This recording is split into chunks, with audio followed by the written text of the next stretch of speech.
राजेश बंसल जी, पंचकुला से। राधे राधे। राधे राधे महाराज जी। महाराज जी, पिछले 6 महीने से यूट्यूब के माध्यम से आपसे जुड़ा हूँ। 4 महीने से मैंने शराब पीना छोड़ दिया है, परंतु बीच बीच में कभी कभी मन महाराज जी बहुत पर ना पीना। हाँ, मन तो बहुत बदमाश है, मन बहुत बदमाश है। तो क्या क्या नहीं सोचता, देखो ना, बहुत कुछ सोचता है। अगर इसकी सोच के अनुसार कर दो तो जेल जाना पड़ेगा, मन के अनुसार चले तो नरक जाना पड़ेगा। मन को रोकना होता है। अब जैसे आपकी बहादुरी कि आपने रोक दिया, शराब नहीं पिएंगे। अब मन कहता है तो उसकी अनुसुनी कर दो, राधा राधा राधा राधा, अनुसुनी कर दो। अब कभी जिंदगी में मत पीना। मांस खाते हो? छोड़ दिया। हाँ, सब बहुत बहुत बढ़िया।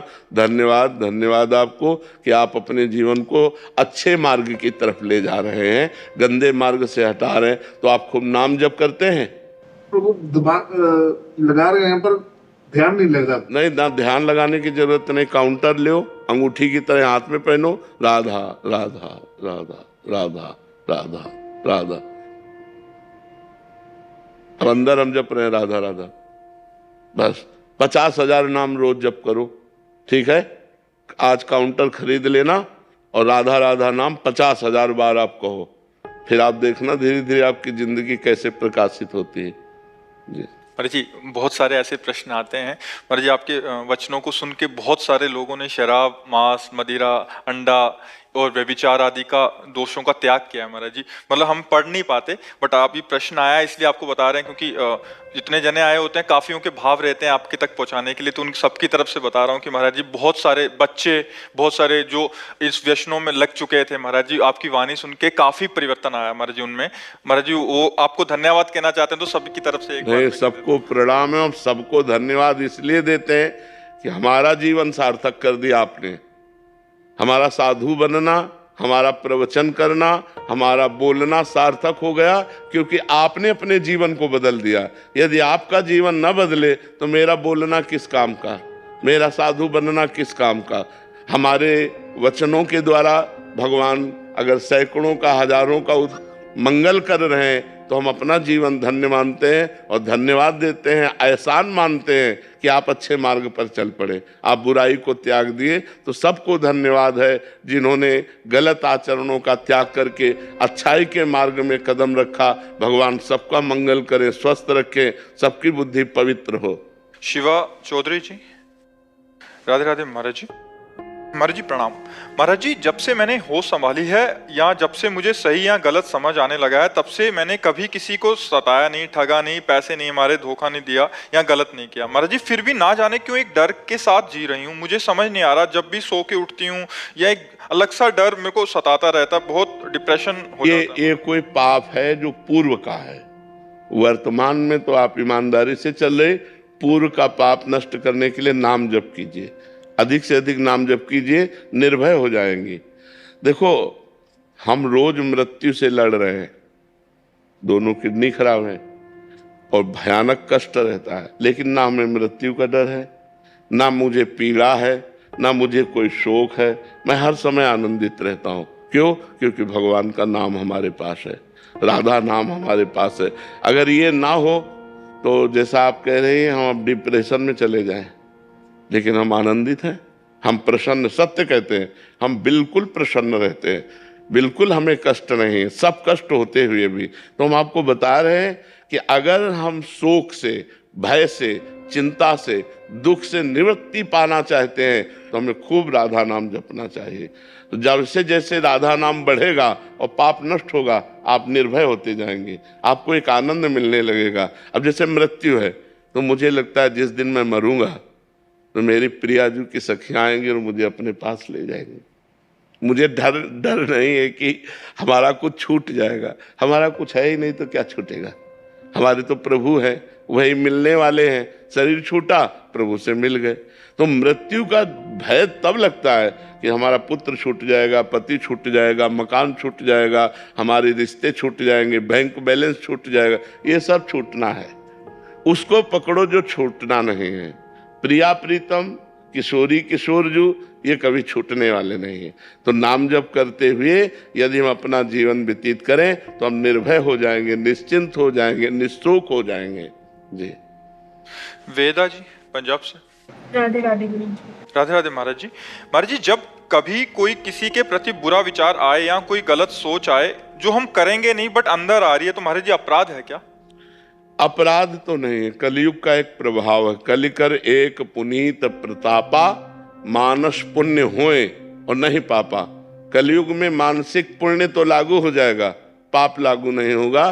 पर अगर हम ज्यादा मन से गंदी बात सोचने लगेंगे तो फिर वो क्रियाओं में उतर जाएगा, रोक नहीं पाएंगे। और जब क्रियाओं में उतर जाएगा तो फिर पाप लग जाएगा। जब तक क्रिया ना हो, केवल सोच बनी रहे तो पाप नहीं लगेगा। लेकिन सोच को जब हम क्रिया में उतार देंगे तो पाप बन जाएगा। और सोच को रोक पाना बड़ा कठिन होता है। जब हमारा मन कोई संकल्प कर लेता है तो फिर वो क्रिया में उतर ही जाता है। इसलिए हम जिस समय हमारे मन में कोई पाप वासना, कोई गंदी बात, कोई दूसरे के प्रति गलत भाव आ रहा हो, उस समय में जोर जोर से राधा राधा बोलना चाहिए। राधा राधा राधा राधा राधा राधा राधा राधा। वो हट जाएगा, वो डिलीट हो जाएगा, वो नष्ट हो जाएगा, वो आपके ऊपर प्रभाव नहीं डाल पाएगा। और यदि नाम जप नहीं चल रहा और उसी का आप मनन करते चले जा रहे तो आपका मन गंदा होता चला जा रहा है। कोई चीज गंदा करना बहुत सरल है, लेकिन साफ करना बहुत कठिन है।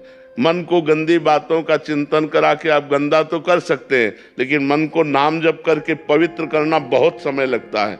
गंदगी हमारे मन में इकट्ठा हो जाती है तो फिर भगवान का भजन भी अच्छा नहीं लगता, संत संग भी अच्छा नहीं लगता। इसलिए सावधान रहे कि हमारा मन गंदी बातें जब सोचे, हमारा बस तो है नहीं, तो उस समय नाम जप जरूर करें।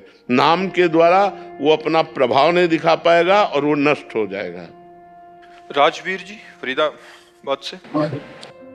राधे राधे महाराज जी। महाराज जी, आप कह रहे हैं कि पिछले 3-4 सालों से किसी बीमारी से जूझ रहे हैं। महाराज जी, इस परिस्थिति को जानते हुए मेरे अपने और बाहर के लोग मेरे और मेरे बच्चों के सामने बोलते हैं कि ये तुम्हारे कर्मों का फल है जो कि तुम्हें भोगना ही पड़ेगा। महाराज जी, सत्य से अवगत कराते हैं, पर बच्चों पे और मुझ पे इसका नकारात्मक प्रभाव पड़ता है कि, और हमारी उसमें क्या प्रतिक्रिया होनी चाहिए? कि कुछ नहीं, मुस्कुरा देना चाहिए, मुस्कुरा देना चाहिए। जैसे कोई कहता है कि अपने कर्मों का भोग भोग रहे हो, अपने ही तो कर्मों का भोग भोग रहे हो, तो बढ़िया बात है, सत्य बात है। आप बहुत बस यही कह देना बहुत अच्छा है, नहीं तो मुस्कुरा दिया। बुरा ना मानो, बुरा ना मानो। बुरा मानने से हमारा हृदय जलेगा और उसके प्रति हमारी द्वेष भावना बन जाएगी। और बात सब कोई सत्य कह रहा है।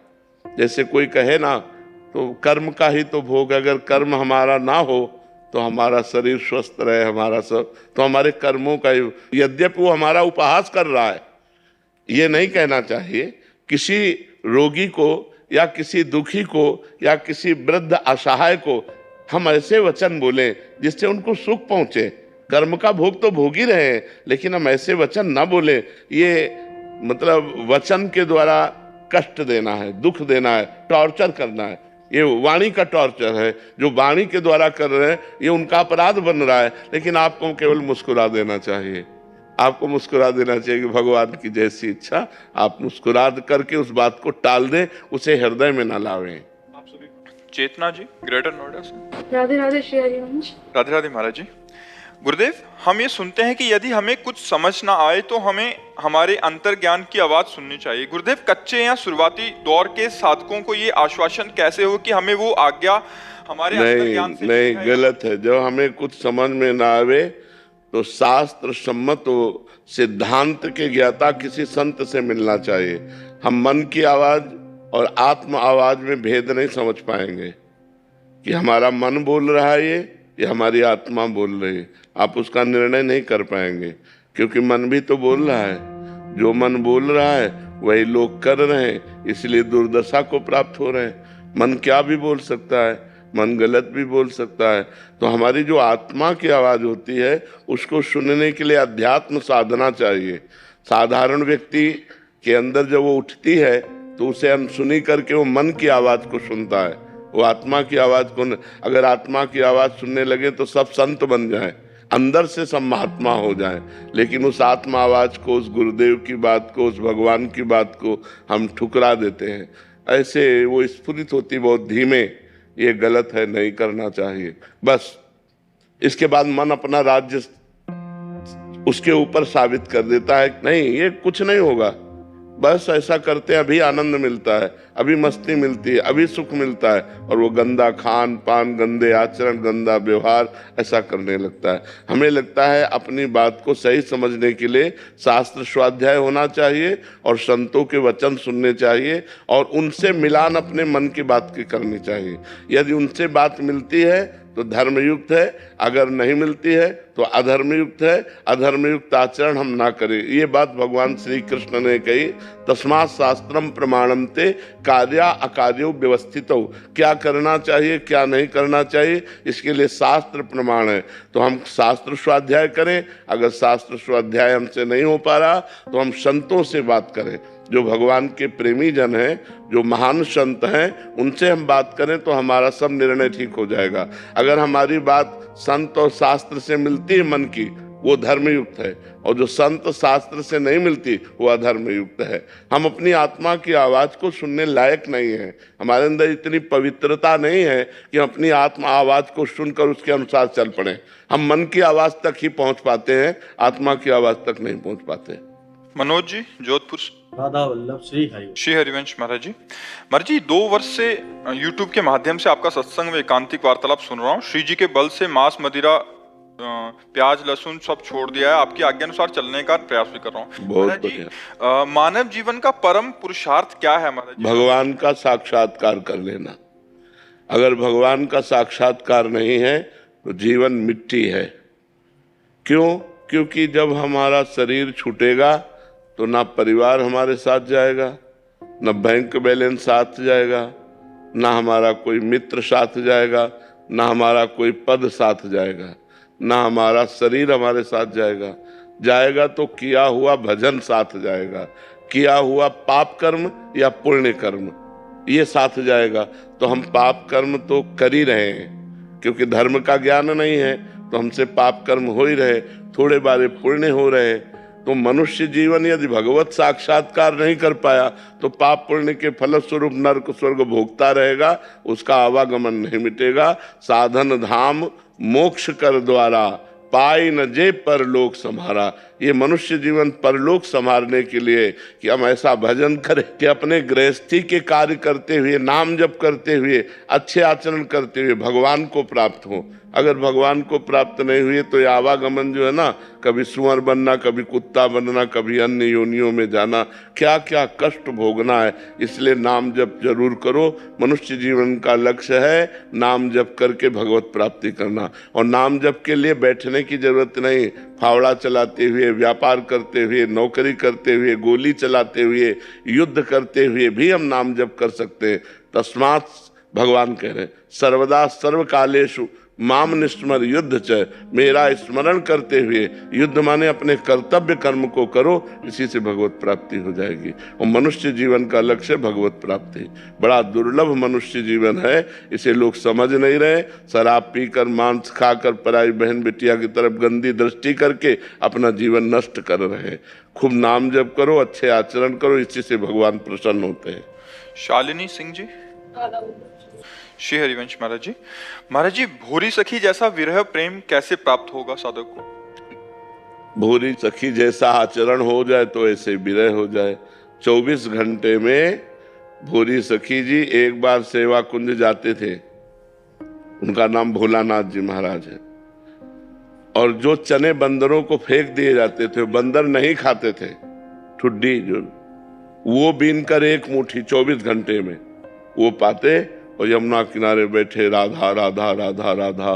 तो ऐसा विरह हुआ कि वो चिल्ला चिल्ला कर बस रोने लगे श्री जी की प्राप्ति के लिए। इतना रोते कि ब्रजवासी जन श्री जी से कहते कि लाडली जू, या बाबा को मिल जाओ, या बाबा को दर्शन दे दो। बस हर समय आंसू चलते रहते। तो ये तो लाडली जू जिस पर कृपा करें तो भूरी सखी जैसा प्रेम आवे, पर वैसा आचरण भी हो। 24 घंटे में एक मुट्ठी चना खा करके जीना, आप सोचो कैसा। यहाँ बाल भोग में उतना हो जाता है, दोपहर के राजभोग, शाम खूब खान पान मस्ती, तो रोना कहाँ आएगा प्रिया प्रीतम के लिए। जब हम कष्टप्रद जीवन व्यतीत करते हैं तब भगवान के लिए रोना आता है। अगर हम सुख सुविधाओं का भोग करते हैं तो इसी में मन राजी हो जाता है। रोना कहाँ आता है? रोना तब आता है जब शुद्ध सतोगुण हो, रजोगुण तमोगुण का नाश हो गया, तो वो भगवान के दर्शन की लालसा होती, और जब भगवान के दर्शन की लालसा होती तब जिया नहीं जाता। दरस बिन दूखन लागे नैन, मीरा जी कहते हैं, जब से तुम बिछुरे प्यारे कबहु न पायो चैन, दरस बिन दूखन लागे। हा कृष्ण, हा राधा, कब आप मिलोगे? वो रो रहा है, वो विकलता भगवान जब जिस पर विशेष कृपा करते हैं, और विशेष कृपा उसी पे करते हैं जो यहाँ कुछ कामना नहीं करता, कोई भोग नहीं भोगता, केवल प्रभु के लिए। नहीं खान पान ते भावे है, नहीं कोमल वसन सुहावे है, सब विषय लगे ते खारा है, हरि आशिक का मग्न आ रहा है। नारायण हरि भजन में ये पांचों न सुहात, विषय भोग, निद्रा, हंसी, जगत प्रीति और बहु बात, ये अच्छा नहीं लगता। वो एकांत में बैठे प्रभु के प्रति रोता रहता है। तो श्री जी से मनाओ कि भोरी सखी के प्रेम का एक किनकई मिल जाए हमें। वो 24 घंटे रोते थे, हम 5 मिनट रो लें श्री जी के लिए कि कब हमें मिलोगे, कब हमें मिलोगे। ऐसी व्याकुलता आवे, हे नाथ कब हम पर प्रसन्न होकर मिलोगे। ऐसी व्याकुलता आवे जो प्रभु से प्रार्थना करे। कृपा से प्रेम जागृत होता है, और कृपा का स्वरूप यही है, निरंतर भजन करना, कुछ अच्छा ना लगना, तब भगवान की तरफ हमारा मन जाता है। अभी तो हम मस्ती में जी रहे हैं संसार में, अभी भगवान की आवश्यकता कहाँ है? किसको आवश्यकता है भगवान की? जिसके जीवन में भगवान की आवश्यकता जागृत हो जाती, उसे फिर चैन नहीं पड़ता भगवान के बिना। तो भगवान को भी चैन नहीं पड़ता, उसके बिना भगवान मिल जाते हैं उसे। अभी अंदर की बात है, बाहर की नहीं। बाहर तो मान लो आप कह दो कि मुझे भगवान चाहिए, तो तुम्हारी अंदर की चाह, जब गोपियां एक साथ मिलकर ऐसे लगे कि प्राण निकल जाएंगे कृष्ण के बिना, रुदु सुश्रम राजन कृष्ण दर्शन लालसा, तो तासा महावीर भूत छौरी, इसमें मान मुखाम्बुजा, पीतांबर धरा सृग्वी, साक्षात मनमथ मनमथा, साक्षात करोड़ करोड़ कामदेव को मूर्छित करने वाले श्री कृष्ण उन्हीं गोपियों के बीच में प्रकट हो गए। जब भगवान के लिए सब एक साथ रोने लगी, जब भगवान के लिए रोना आ जाए तब भगवान की प्राप्ति होती है। प्रशांत पोनिया जी, आगरा से। राधे राधे महाराज जी। महाराज जी, प्रारब्ध बड़ा या कर्म? निर्णय नहीं किया जा सकता, क्योंकि कभी कभी बहुत कर्मठ असफलता को प्राप्त होते देखा जाता है, और कभी कभी ज्यादा कर्म ना करने वाला भी सफलता को प्राप्त होते देखा जाता है। तो अगर प्रारब्ध जोर पड़ गया तो बहुत जोर का कर्म करने वाले को भी असफलता मिलेगी, दुख मिलेगा, हानि मिलेगी। और प्रारब्ध जोर कर गया पुण्य का, तो थोड़ी सी प्रयास प्रयत्न किया और सफलता ही सफलता हाथ लगती जा रही। तो निर्णय नहीं किया जा सकता कि प्रारब्ध बड़ा कि पुरुषार्थ बड़ा, ये निर्णय साफ साफ नहीं हो सकता, क्योंकि पता नहीं आपका पूर्व का प्रारब्ध कैसा है। तो कभी कभी प्रारब्ध जोर होता है तो पुरुषार्थ को गिरा देता है, और कभी कभी प्रारब्ध कमजोर होता है तो पुरुषार्थ निकल जाता है। दोनों में ये नहीं कहा जा सकता कि श्रेष्ठ कौन है। समझ पा रहे हैं आप? हर्ष कुमार जी, हैदराबाद से। जय जय श्री श्री हरिवंश महाराज जी। महाराज जी, गुरुदेव की कृपा से समझ आया कि मुझ में जो ये गंदा अहंकार है कि मैं सुख भोगूं, ये गंदा अहम ही बार बार मुझे इष्ट गुरु से अलग करता है। मैं आपकी कृपा से कोशिश करता हूं कि ये अहम इस भाव में बदल जाए कि गुरुदेव को और श्री जी को कैसे सुख पहुंचाऊं। लेकिन जब मैं अपनी दिनचर्या में क्रिया करता हूं तो मुझे समझ नहीं आता कि मेरे अहम के सुख के लिए है जो मैं कर रहा हूं या श्री जी के सुख के लिए। शास्त्र आज्ञा और गुरु आज्ञा के लिए है। किसका है प्रश्न? शास्त्र आज्ञा और गुरु आज्ञा के अंतर्गत है, तो उसे हम का सुख नहीं कहते। वो हम आज्ञा पालन कर रहे हैं, अपने कर्तव्य का पालन कर रहे हैं। और जब शास्त्र और गुरु आज्ञा के विपरीत, तो फिर वो अहम का है। इसीलिए आयस लिए चले निज दासी, मन क्रम वचन त्रिशुद्ध सकल मत, हम श्री ही हरिवंश उपासी। आज्ञा के अंतर्गत होना चाहिए। शास्त्र आज्ञा सदगुरु आज्ञा के अंतर्गत जीवन है, तो उसे अहम में जीवन नहीं कहते। जैसे मानो आप अपनी इच्छा से वृंदावन की परिक्रमा दे रहे हो, तो शास्त्र आज्ञा है कि वृंदावन की परिक्रमा देना चाहिए।